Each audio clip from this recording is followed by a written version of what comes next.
So the Chicago Sky have hired their new coach, and I'm going to be honest, good hire. Really, really good hire. And what I will say about this is that I personally think they did the right thing. They did the absolute right thing when it comes to hiring. They hired for a long-term coach. They hired a development coach. They did the smart thing. Has he been a head coach in the W before? No. But he's been an assistant coach with the Aces for years, has worked with A'ja Wilson. I think this is a near perfect hire. And I got to give credit to the Chicago Sky. This is what you need to do. In these situations, like, this is the type of hire that you need to make. So sometimes you got to just give credit where credit's due. And this is definitely one of those times where I'm like, fair play. So, as you guys can see, Tyler Marsh, who was coaching experience on the men's side in the G League and NCAA, was hired by the Aces in 2022. Over his first 2 years in Vegas, he helped coach Becky Hammon steer the Aces to back-to-back WNBA championships and a Commissioner's Cup title. While the Aces' three-peat bid fell short in Marsh's third season, the injury-hampered team still advanced to the semifinals, finished fourth in league play with Marsh on the sideline. The Aces, over his first 3 seasons, compiled a 77-29 record and went 19-6 in the playoffs. And yeah, you've got a coach that is great when it comes to development. You've got a coach that Angel Reese has come in and said W. So Angel Reese is happy about this. And this is someone who was very, very upset about losing Taurasi Weatherspoon. So you got to give some credit there, because it's not the easiest thing in the world to do, to replace a coach that your star player really liked. And then even Sydney Colson from the Aces, excuse me, we're grieving here. Alicia Clark, give us a day. The Aces have lost 2 of their assistant coaches as head coaches. The one good thing is that they've still got Becky Hammon. And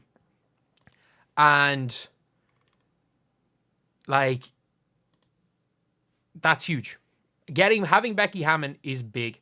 And I will say that, that is one of those situations where it's like, you can probably get a new crop of coaches coming through.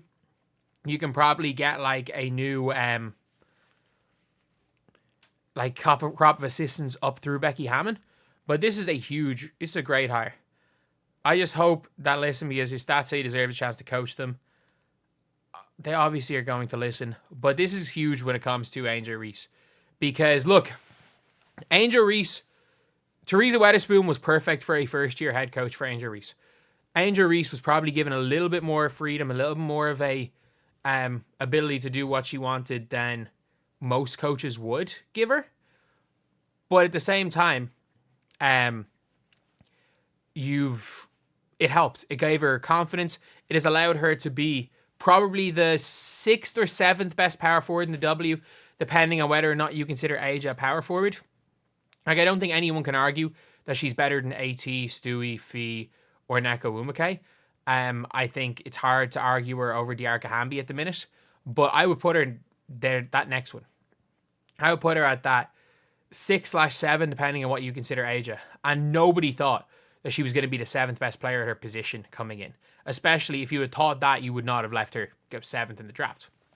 And now you've got a coach that has worked with A'ja, that knows, that has been there for A'ja's huge development over the 2 years, and is going to help the Sky. Look, do I think the Sky are going to be good next year? No.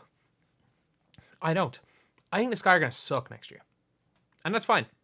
It is fine for the Sky to suck. At the end of the day, it is perfectly fine for the Sky to suck. And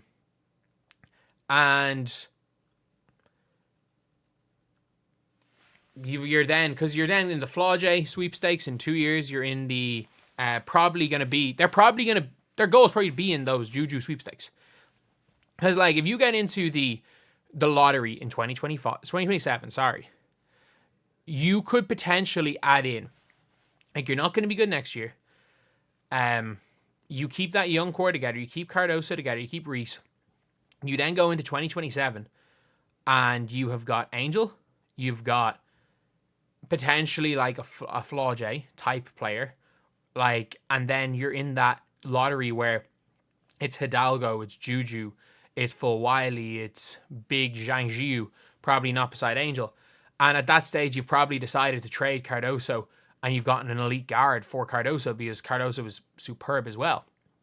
And you're then looking at like potentially, let's just say you've got Hidalgo, a top wing for Cardoso, Angel at the 4, a stretch, some sort of a stretch 5, because there probably will exist by then. Like there is potential that with a good developmental coach, by 2027, this team could be something. The problem is, the biggest problem is, you have got you don't want to be good too early. And I think that's the big thing, is that I think going for a Kurt Miller shows you're going for something. Going for a coach who has been to a finals, has been a coach of the year, shows you're probably going for too early. Getting a development coach to grow with the team is the big thing, which is why I kind of didn't really like the Teresa Weatherspoon stuff, because if the Sky want this to be a long-term thing, you can be bad for 2 more years. Be bad for 2 more. And then suddenly, all is like, you can then go for it. Because, let's be real, the way Angel Reese is at the minute is not a first option. She's not a first option. But if you can somehow figure out a way of getting a first option beside Angel Reese and making Angel Reese the best, like Angel Reese, her ceiling is probably the best third option in the W. And she can be a major contributor on a winning team. And I think that he's as good a coach as any. And look, Angel's happy for a reason. For the Aces, geez, I don't know what's going on with the Aces. I do think Becky Hammond is still going to be there. I think as long as you have Becky Hammond, you're going to be fine. Like, I don't think having Becky Hammond is going to like as long as she's the coach, you're going to be fine. It's not like you're going to struggle when you've got a coach that realistically is an NBA level coach. But Tyler Marsh, great hire. And I hate to say this, but actually, to be fair, the Chicago Sky are going to be interesting at least.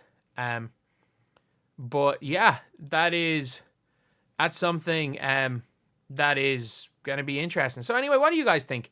Obviously, Angel's happy, and yeah, I think the Sky long term made a good hire. I think if you're a Sky fan, ideally you probably don't want the team to be good for 2 years. You want to get in that 2027 sweepstakes because it's probably going to be the best lottery ever. Maybe even better than this year.